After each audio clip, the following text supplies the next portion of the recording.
அண்மை காலம் கடந்த 2, 3 நாட்களாக அந்த உடற்பை பார்க்கின்ற பொழுது, உங்களோட உடற்பு அந்த ஐயத்த தெரியப்படுத்திக் கொண்டிருக்கு. 2 விதமாக நகர்த்திக் கொண்டிருக்கிறீர்கள். ஒன்று வரப்போற நோய் தொற்றிலிருந்து மக்கள பாதுகாப்பதற்கான முன்னெச்சரிக்கை நடவடிக்கை என்பதில நீங்க கணிசமான கருத்துக்கள மக்கள்ட்ட கொண்டு சேர்ப்பதை அறிய முடிகின்றது. அதே நேரத்தில இலங்கைக்கு வரப்போகின்ற பொருளாதார பாதிப்பு, எதிர்காலத்தில வரப்போற பொருளாதார பாதிப்பு, அதாவது ஏன் அந்த பாதிப்பு என்றால், உட்கட்டமைப்புகள் சேதமடைந்து இருக்கின்றன. உட்கட்டமைப்புகள் என்றால் வீதி அமைப்பு, மற்றது ரயில் போக்குவரத்து, மற்றது அதே நேரத்தில மின்சாரங்கள், அதே நேரத்தில நீர் விநியோகம், தண்ணீர் விநியோகங்கள், இப்படியான அதே மாரி மூலப்பொருட்கள் நகர்த்துதல், இப்படியான சம்பவங்கள்ல இருக்கின்ற இந்த உள்கட்டமைப்பு, நிறைய குளங்கள் உடைத்திருக்கின்றன, நிறைய குளங்கள் பாதிக்கப்பட்டிருக்கின்றன. இப்படியான இதால உள்கட்டமைப்புன்றது குளம் வேணும். உள்கட்டமைப்பு குளமும் ஒன்று.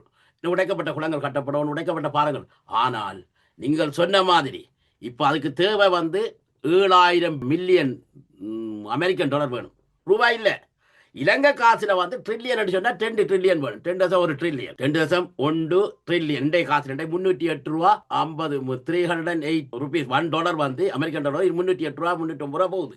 இன்றைக்கு இப்படி கன்வெர்ட் பண்ணி பார்த்தோம்னா இலங்கை ரூபாவில நேற்று அமைச்சர் சொன்னது வந்து 10 ட்ரில்லியன் இலங்கை ரூபா தேவைன்னு சொல்லி. ஆனால் அமெரிக்கன் டாலர்ல சொன்னோம்னா 7 பில்லியன். அப்ப நீங்க சொன்ன மாதிரி இந்த பில்லியன்ல வர வேண்டிய தொகை வந்து 7,000 மில்லியன் அமெரிக்கன் டாலர் வர வேண்டிய இடத்துல இன்றைக்கு எல்லா நாடுகளும் சேர்ந்து ஒரு 150, 200 மில்லியன் தான் வந்திருக்கு. 7,000 மில்லியன்ல 150, 200 மில்லியன் தான் வந்திருக்கு. எனவே பெரிய அளவில் அந்த பெரிய நாடுகள் உதாரணத்துக்கு உலகத்தினுடைய நீங்க இப்படி கேட்கிறபடினால் உலகத்தின் ஒட்டுமொத்த 100% உற்பத்தி எடுத்தவில்லை. 200 நாடு இருக்கு.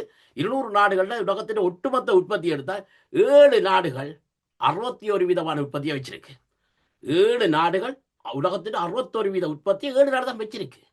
மிச்சம் 193 நாடுகளும் தான் 40% உற்பத்தியை வச்சிருக்கு.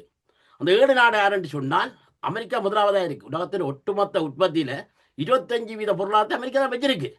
அப்படி என்று சொன்னால் அமெரிக்காவுடைய உற்பத்தி 30 ட்ரில்லியன் அமெரிக்கன் டாலர். அடுத்தது வந்து 17% கிட்டத்தட்ட 20% கிட்ட வந்துட்டு யாரு சீனா.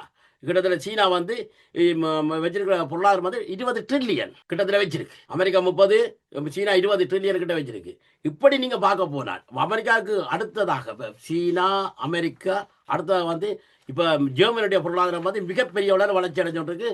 ஜெர்மன் பொருளாதாரம் அதே போல ஜெர்மன் பொருளாதாரம் வந்து முதலாவது 30.4 இப்ப இந்த விஷயம் இப்ப நீங்க கடைசியா பார்த்தா 30.4 ட்ரில்லியன் அமெரிக்கன் டாலர் மொத்த உற்பத்தி உலகத்தின். அதே மாதிரி சைனாண்ட 19.6 ட்ரில்லியன் அமெரிக்கன் டாலர், ஜெர்மனி கிட்டத்தட்ட 5 trillion American dollar, Japan 4.4 trillion American dollar, அடுத்ததாக வந்து இந்தியா இருக்கு 4.3